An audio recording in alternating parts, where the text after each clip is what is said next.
WWE is such a funny company. I mean, they come up with stipulations like this. You'd be walking by and you'd see someone from WWE and they go, oh, free ice cream. And you go in there and they give you a lick of one single ice cream and then go, ha ha, no more ice cream for you. And deep down in your tum-tum, you would be disappointed. And yes, this is how I kind of felt during SmackDown today, and we shall talk about it. But hello, my name is Simon from WhatCulture. I appreciate you joining me. That wasn't a word, I just made it up, but I'm going to go with it. And it's time to take the finger of power, which is this, and give the good bits an up and the bad bits a down for, yes, the latest episode of SmackDown, or so we should call it now, the home and the show of the Tribal Chief.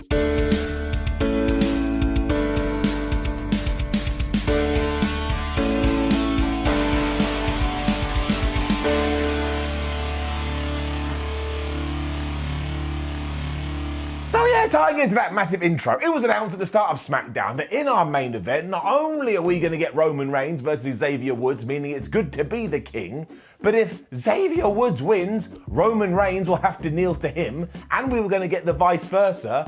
And if Roman decided, well, I don't want to do that stipulation, he would be banished from SmackDown, and he would lose his Universal title. I mean, oodalally. That got me all pumped up and excited, and then SmackDown did what Raw does, and as we know, never do what Raw does. Down. Because it's all about the Survivor Series teams, and my word, this is not fun this year. Because it started with Sonya Deville running through all the members like she was announcing some kind of school play. It was like, oh, as Captain McBuckle, here's Leo Medland, why don't you say hello to your parents? And we had Aliyah, Natalya, Shayna, Baszler, and Shotzi in the ring. And they definitely knew their place, because then Sasha Banks came out, and she was the only one that got an entrance. She's also a babyface now too, and who the hell knows why, and straight away, because Shotzi's also on the team, it was like, oh, how are they going to coexist? And my word, I'm so bored of this storyline. It's also why Sasha Banks went straight to Shotzi and tried to beat her up, and in all this fracas, Naomi was like, play my music,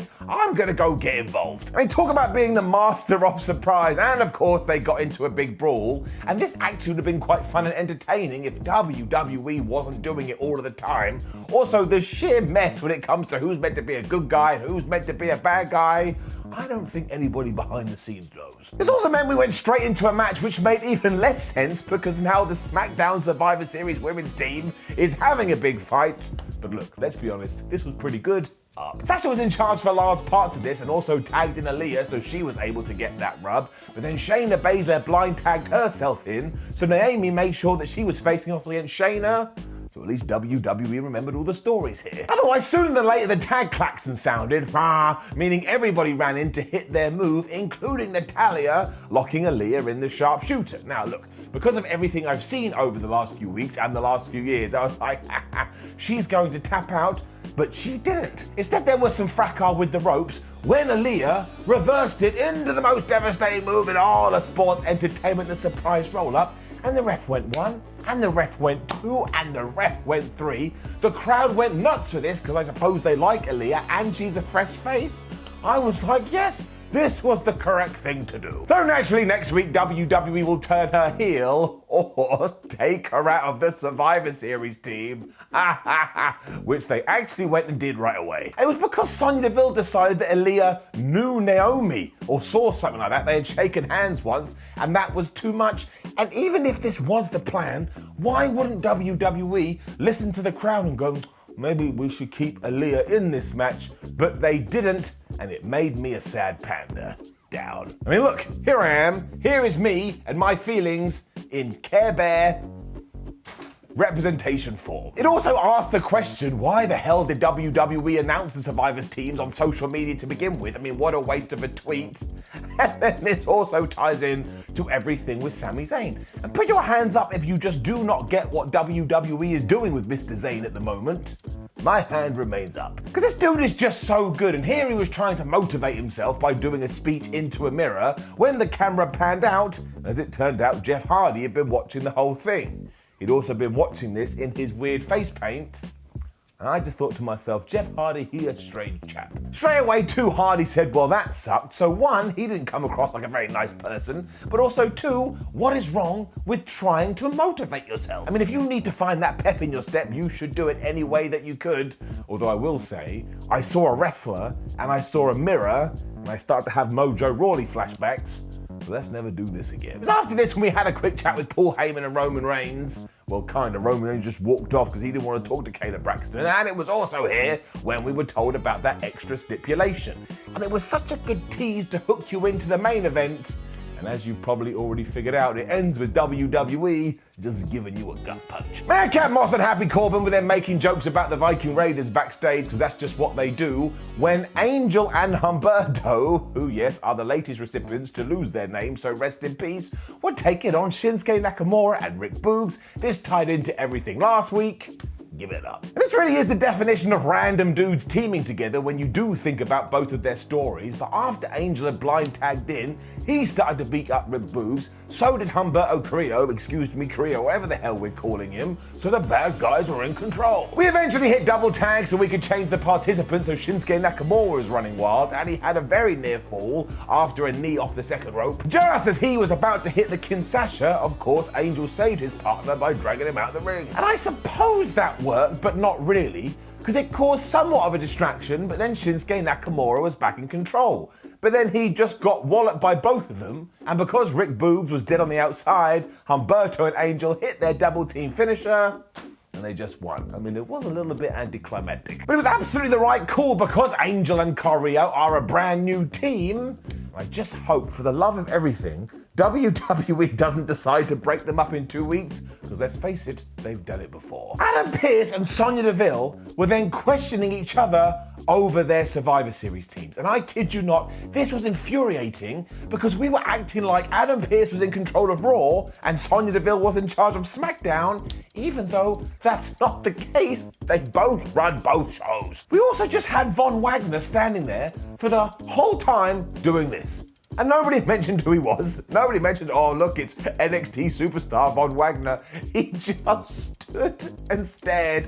What were we meant to do with this? I swear. SmackDown has started to take notes from Raw, and as I've already said, you never take notes from Raw. Sami Zayn also eventually walked in and started going nuts about Jeff Hardy. So later on, we are going to do Sami Zayn versus Jeff Hardy, and the loser is out of the Survivor Series team. Look, if you work for WWE's digital department and you had to send that tweet, I'm very sorry. They literally did waste your life. Charlotte Flair was out next, and all things considered, I had no idea what the hell she was going to do, but I did enjoy where it went. It does seem like it's going to be Charlotte Flair versus Becky Lynch at the pay-per-view, because of course in November we do champion versus champion, and my word did Charlotte run down Becky here, and I'm sure that's going to light a fire under somebody's ass, until she actually got interrupted by Toni Storm. Now this was very good news because I thought she'd fallen down a well given that she had vanished from the show. And she said, look Charlotte, I think we should have a women's title match right here, right now. Now I am getting sick of the fact this is all WWE does. Somebody walks out and goes, hey man, geese belt. Someone else goes, maybe. And this time Charlotte did walk away, but I doubt that WWE didn't do this for a reason. So if next week I get Charlotte Flair versus Toni Storm, I will be a very happy man. That's why I'm giving it up. Got a good promo from Xavier Woods after this too, as he got super serious about his main event. When we cut to Aliyah on the phone, just crying. I mean, she was really upset about the fact that she had been kicked off the Survivor Series team, which apparently has always been her dream, and that is a very specific dream, when Mustafa Ali approached her and said, hi, would you like some advice? And before he got to say anything, Ricochet just zoomed in there, and he went, oh, don't listen to this guy, you had a really great match earlier, it doesn't matter if you're of the Survivor Series team. And then both of these guys just walked off into the sunset. And I was like, well, I wanted to hear what Mustafa Ali had to say, so I'm actually siding with him. Once again, WWE takes a swing, and they miss. And yes, it was their Jeff Hardy versus Sami Zayn in a loser is no longer on Survivor Series, and Sami Zayn lost.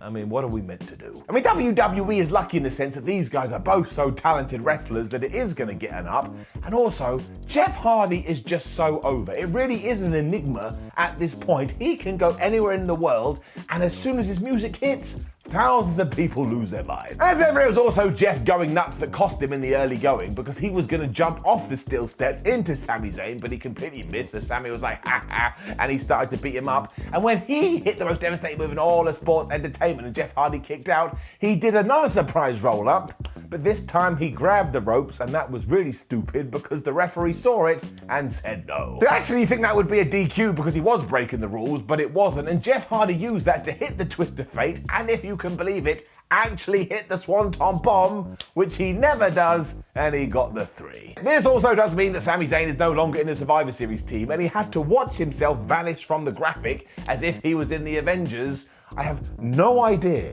why you would take Sami Zayn out of a match, but I suppose we'll find out next week, which, yes, is the last SmackDown before Survivor Series. Jinder Mahal and Shanky then did a rap.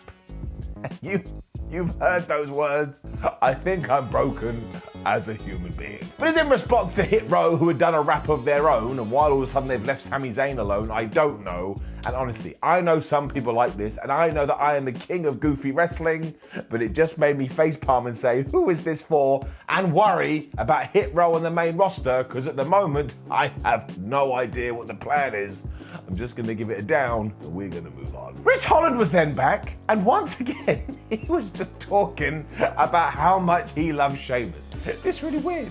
This is really creepy, but for some reason, I love it. Cesaro eventually turned up and said that nobody knows Sheamus better than he knows Sheamus, so if Rich Holland wants a team with Sheamus, he needs to be aware of Sheamus. And then Rich Holland was like, well, I'm not going to listen to you, and Sheamus is going to be here next week, and honestly, you've never heard the name Sheamus said so much in your life. So what a trip this is, but am I intrigued to see what's going to happen next week between Rich Holland and Sheamus?